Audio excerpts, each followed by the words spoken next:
ইতিমধ্যে সে বলা বলি শুরু হয়ে গেছে। গত 8-10 বছর ধরে বাংলায় আমরা এই চেহারাই দেখছি। যত ভোট এগিয়ে আসবে দেখবেন তৃণমূলের লোকেরা বাড়ি বাড়ি গিয়ে বলবে যে ভাই আমরা চুরি করি, আমরা ডাকাতি করি, আমরা খুন করি, গায়ের জোরে পঞ্চায়েত দখল করি। একেবারে একটা বাচ্চার জন্ম থেকে শুরু করে একটা মরে কবরে যাওয়া পর্যন্ত যত রকম ভাবে একজনের কাছ থেকে পয়সা খাওয়া যায়, তোলাবাজি করা যায়, সব রকম ভাবে তোলাবাজি করি, সব করি।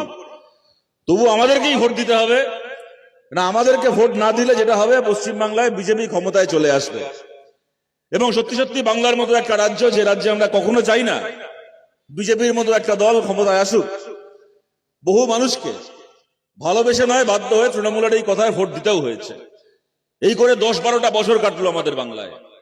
আজকে দাঁড়িয়ে আপনাদেরকে জিজ্ঞেস করছি, একবার আয়নার সামনে দাঁড়িয়ে আসুন, নিজেদেরকে প্রশ্ন করি, এই যে বাংলায় বিজেপি ক্ষমতায় আসলো না, তৃণমূল কংগ্রেস 12 বছর 14 বছর ধরে বাংলা চালালো, বিজেপি বাংলায় ক্ষমতায় আসলে এমন কোন কাজটা করতো যে কাজটা করতে তৃণমূল বাকি রেখেছে?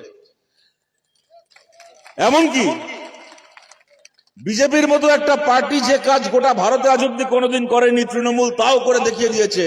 গোটা ভারতে আজ অব্দি বিজেপির কখনো বাপের ক্ষমতা হয়নি, সরকারের টাকায় মন্দির তৈরি করে, তৃণমূল তাও করে দেখিয়ে দিয়েছে। সরকারের টাকায় মন্দির তৈরি করেছে তৃণমূল। দীঘায় জগন্নাথের মন্দির তৈরি করেছে।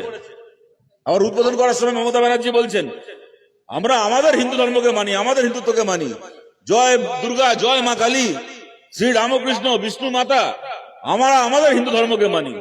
তাই নাকি মমতা ব্যানার্জি, আপনি রামকৃষ্ণ হিন্দু ধর্মকে মানেন?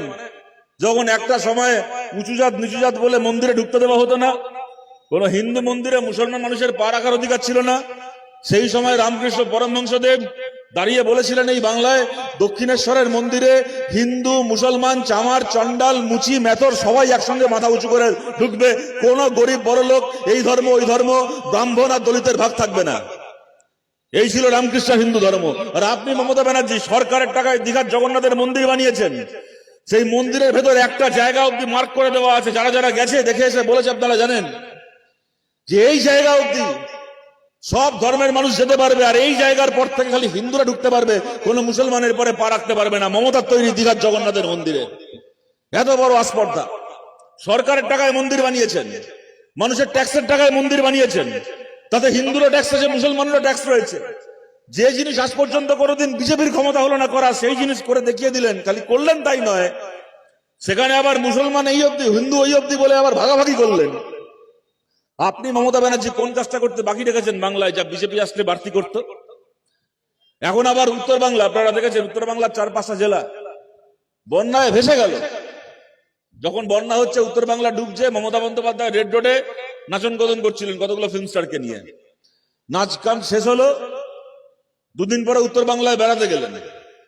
উত্তর বাংলায় বেড়াতে গেলেন, দেখে বন্যা এই অবস্থা, স্কুল ভেঙে গেছে, হাসপাতাল ধসে গেছে, ব্রিজ কালভার্ট উপরে নদীতে বয়ে গেছে। মুখ্যমন্ত্রী দাঁড়িয়ে ঘোষণা করছেন কি, নতুন স্কুল তৈরি করবেন ওখানে না, নতুন কলেজ তৈরি করবেন না, নতুন হাসপাতাল, স্বাস্থ্যকেন্দ্র, ব্রিজ তৈরি করবেন না। উত্তর বাংলা বন্যায় ভেসে গেছে, মুখ্যমন্ত্রী গিয়ে ঘোষণা করছেন দক্ষিণে আমি দীঘায় জগন্নাথ মন্দির করে দিয়েছি, এবার উত্তরে আমি সরকারের টাকায় মহাকালের মন্দির বানাবো। এই হচ্ছে মমতা ব্যানার্জি, আরএসএস এর পোষা দালাল মমতা ব্যানার্জি। বিজেপির ক্ষমতা হয়নি কোনোদিন যে কাজ করার, বাংলায় চোখের সামনে দাঁড়িয়ে করে যাচ্ছে সরকারের টাকায় একটার পর একটা মন্দির তৈরি। আপনি কোন কাজটা করতে বাকি রেখেছেন যা বিজেপি আসলে করতো না? যে বাংলায় কোনোদিন আমাদের কি ছিল না, বাংলায় অনেক দুঃখ ছিল, অভাব ছিল, অনটন ছিল, কিন্তু কোনোদিন কেউ ভাবতে পারেনি বাংলায় কোনোদিন ধর্মে ধর্মে দাঙ্গা হবে। কি বামফ্রন্ট সরকারের সময়, কি তার আগে। আজকে মমতা বন্দ্যোপাধ্যায়ের আমলে এখানে হাজিনগর থেকে শুরু করে, নৈহাটি থেকে শুরু করে, বীজপুর থেকে শুরু করে, চন্দননগর থেকে শুরু করে, ধুলাগড় থেকে শুরু করে একটার পর একটা জায়গায় দাঙ্গা হয়েছে, হিন্দু মুসলমানের উস্কানি হয়েছে। এই যে নিরাপদ সর্দার বসে আছেন এখানে, সন্দেশখালীতে মা বোনেদের হয়ে লড়াই করেছিলেন। সন্দেশখালীর ওই শেখ শাহজাহান আর ওর এই দুই চামচা শিবু আর উত্তম দিনের পর দিন ধর্ষণ করতো মা বোনেদেরকে, পার্টি অফিসে নিয়ে গিয়ে লড়াই করেছিলেন, সন্দেশখালীর মানুষের জন্য জেল খাটিয়েছে। বন্যা টুডু বসে আছেন এখানে, হুগলিতে জমি রক্ষার লড়াই করছেন। একটার পর একটা মামলা, একটার পর একটা পুলিশের হয়রানি চলছে। শয়ে শয়ে হাজারে হাজারে আমাদের কমরেড, কেউ কৃষকের জন্য জমির লড়াই করতে গিয়ে কেউ শ্রমিকের জন্য মজুরির লড়াই করতে গিয়ে, কলেজে ছাত্র ভোটের জন্য লড়াই করতে গিয়ে জেল খেটেছে, মার খেয়েছে, খুন হয়েছে। আর আজ অব্দি পশ্চিম বাংলায় গত 10 বছরে 12 বছরে ধর্মের নামে দাঙ্গা করতে গিয়ে একটা লোকের জেল হল না পশ্চিম বাংলায়। এই হচ্ছে মমতা ব্যানার্জির রাজত্ব। একটা লোক এখানে আপনি যা করবেন, মিটিং করুন, মিছিল করুন, ধর্মঘট করুন, আপনার জেল হবে। কিন্তু ধর্মের নামে দাঙ্গা করুন, সরকার আপনার গলায় মালা পরাবে। ধর্মের নামে দাঙ্গা করতে গিয়ে কাউকে জেল খাটতে হবে না। এই রাজ্য মানিয়েছেন মমতা ব্যানার্জি। এখন এসছে এসআইআর।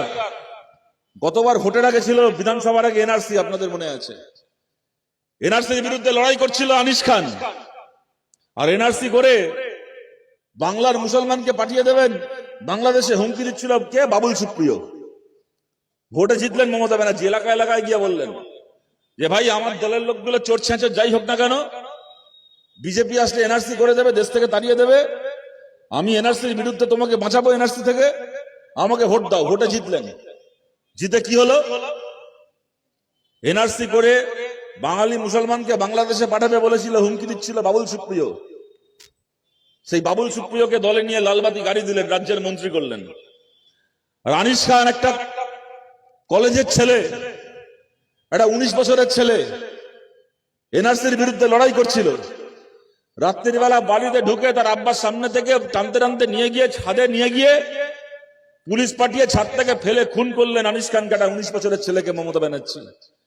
এনআরসির নাম করে ভোট জিতলেন।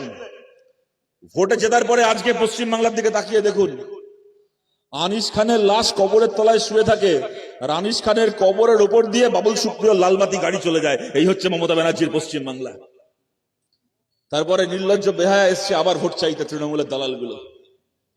কতদিন চলবে বাংলা এই রাজনীতি?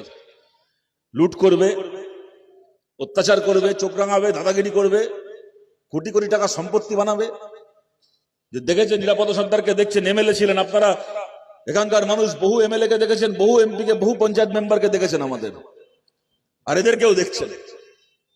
5 বছর আগে, 6 বছর আগে খালি গায়ে কাঁধে গামছা নিয়ে ঘুরে বেড়াতো, দেখলে দূর থেকে চেনা যেত তৃণমূলের ওই নেতা বসে আছে। এখন পঞ্চায়েত দখল করেছে গায়ের জোরে। কিভাবে পঞ্চায়েত দখল হয় আপনারা জানেন? এখানে পঞ্চায়েত সমিতিতে আমরা জিতেছিলাম, সার্টিফিকেট কেড়ে নিয়ে দখল করেছে। গোটা বাংলার এই চেহারা। 5 বছর আগে, 6 বছর আগে কাঁধে গামছা থেকে চেনা যেত কোন তৃণমূলের নেতা। 5 বছর পঞ্চায়েত চালিয়ে এখন তাদের কাঁধে আর গামছা দেখবেন না। এখন 2 কিলোমিটার দূর থেকে দেখতে পাবেন হেঁটে আসছে, গলায় দেখবেন একটা কুত্তার বকলেসের মতো সোনার চেন ঝুলছে। দেখলে চিনতে পারবেন তৃণমূলের পঞ্চায়েতের নেতা। রাগ হয় না বলুন তো? কষ্ট হয় না এগুলোকে দেখলে? এই চলবে দিনের পর দিন। আপনাদেরকে বলছি এগুলো বন্ধ করতে হবে, শেষ করতে হবে। সময় খুব বেশি নেই হাতে। দেখুন এই তৃণমূলের চুরি নিয়ে, ওদের দাদাগিরি নিয়ে একটার পর একটা কথা বলে যাওয়া যায়। এদের চুরি, এদের দাদাগিরির বর্ণনা করে সময় নষ্ট করে লাভ নেই। এদের গালাগাল খেয়ে এরা চুরি করা বন্ধ করবে না। এমন বেহায়াদের পার্টি, গালাগাল খেয়ে কোনদিন দেখবেন ছাগল ঘাস খাওয়া বন্ধ করে দেবে, তৃণমূল কোনোদিন ঘুষ খাওয়া বন্ধ করবে না। এদেরকে গালাগাল দিয়ে নিজেদের সময় নষ্ট।